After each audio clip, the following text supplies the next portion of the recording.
السلام علیکم.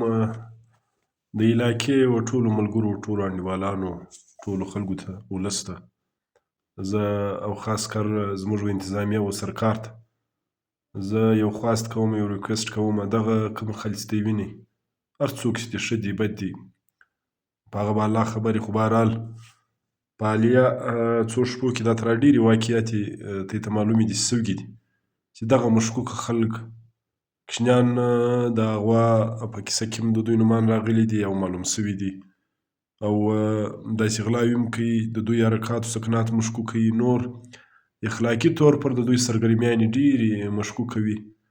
نو زه له ولسه، زه له ټولې علاقې، زه او زموږ له انتظامیه زه یو ریکویسټ خواست کوم چې د دا خلکو روکتام باید چې وسي. دا خلک اوس په کلو کې را شروع سوي دي. نن زه مازدیګر د مسجد خواته تللم، دغه خلک مې ولیدل زموږ د کورو تر مخ. دلته خو دا خو بظاهره تیلیانې ټولوي، یا بل شی ټولوي، یا پر بوسانو ګرځي. بهرحال د دغو سرګرمیانې انتهایي ډېرې مشکوکه دي. نور په دغو کې به خامخا سم خلک هم وي، موږ پر ګردو د تور نه تړو چې دغه به دا ته راوي، یا به هغه دا ته راوي، هغه به الله علم لري. خو بهرحال د دغو خلکو کې ډېر دا ته را خلک شته چې هغه انتهایي، یو خو د اخلاقو له خوا زه دا بې ادبه دغه ډېر کوي، حرکات و سکنات ډېر کوي، او بل د دوی په کورو کې هم تګ و راتګ شروع دی.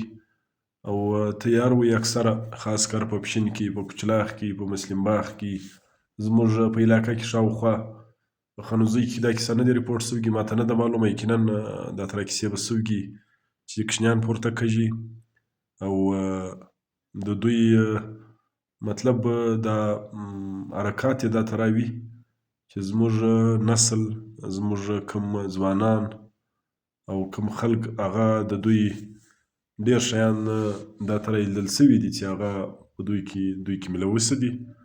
نو موږ یو ځلې بیا له ټوله ولسه، له علاقې زه دا خواست کوو چې دا خلک باید چې له علاقې زه ووځي، دوی وباسي، ولس هم دغه فیصله وکړي، او زموږ انتظامیه، زموږ له سرکاره زه هم دا خواست دی چې د دا خلکو مخنیوی وشي، او دغه خلک له علاقې زه په ښایسته طریقه، په ښایسته توګه وباسي. ولې دا خلک مشکوکه خلک دي. ډېره مننه، ډېره مهرباني. او بل هم که د خلکو په نوټس کې یو داسې شی وي، هغه د نشاندهي وکړي په کمنټ کې.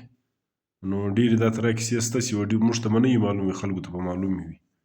موږ خو د دغو ډېرې خبرې اورېدلې دي چې هغه دلته موږ پر موبایل نشو کولی.